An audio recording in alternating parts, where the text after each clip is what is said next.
Behind the Shades.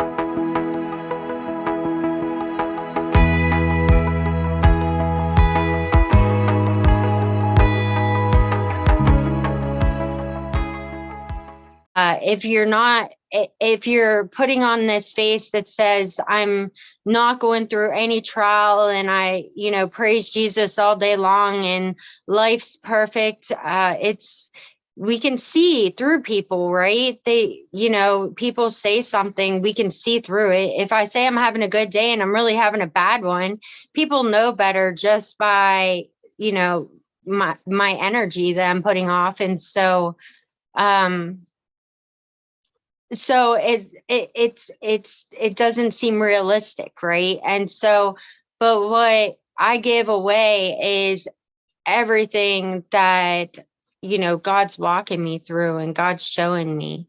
Maybe it might be something that somebody else can relate to. Maybe they might be going through that too, and maybe God hadn't gave them that word yet, and so maybe I could be that confirmation.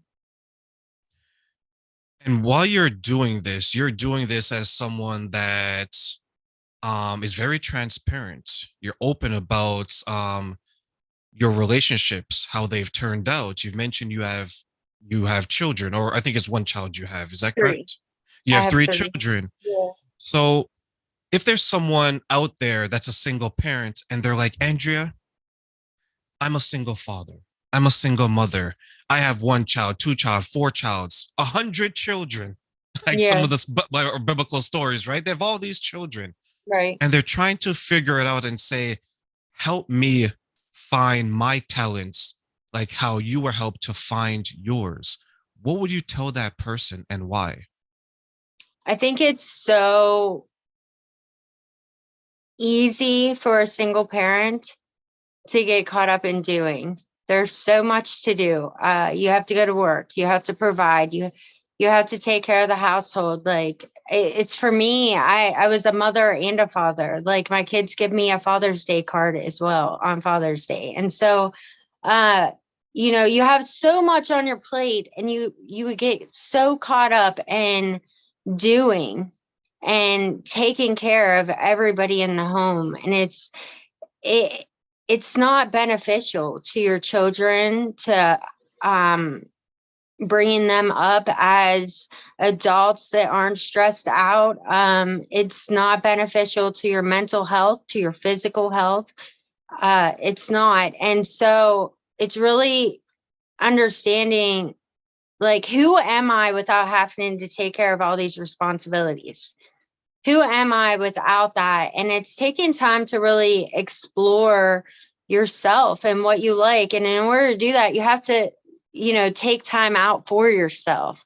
You have to experiment different things that you might enjoy and appreciate and actively bring that into your life. And the more that you, see the things that you appreciate and love, the more your purpose starts opening up because you start healing too. And so it's really taking that time to be, it's so easy to say, I don't have a half an hour in my day, but you really do, and so, and I did it for a long time. Like I don't have enough time to take time for myself. You have to force yourself to do that daily to tap into yourself, but also, as far as faith goes, to tap into God. And we need that throughout our walk.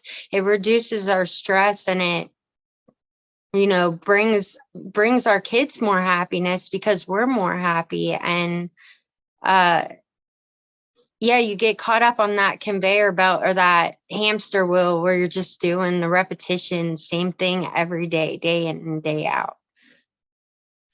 It goes back to the saying that someone has been a mother or a father so long that they don't even remember life before they were a parent, Yeah. right? They've been a wife or a husband so long they don't remember who they were before they had these commitments.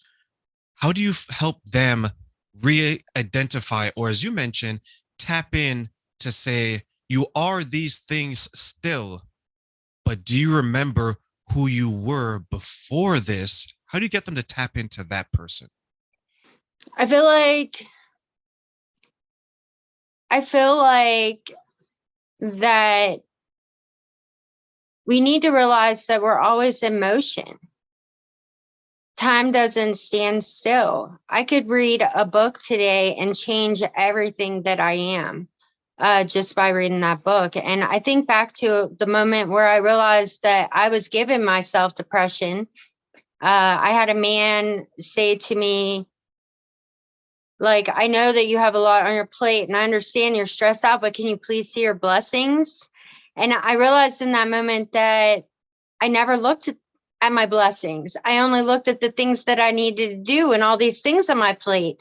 And so it takes but a moment in time for you to change your whole entire outlook. So I don't really think it's much more to do with going back to who you were before that you had kids. I think it's more along the lines of, you know, taking that time out for yourself every day to want to learn more about who you are. And I think that, you know, reading and learning and, you know, motivational tapes. And I love YouTube for that. Like, if I'm going through a hard time that day, all I have to do is put into YouTube search the things that are bothering me that day, and a great motivational tape will come up that will teach me a different way to view it. And so it's really being open for that process of, you know, identifying your defaults and, you know, how can I fix these defaults, and being a student and wanting to learn,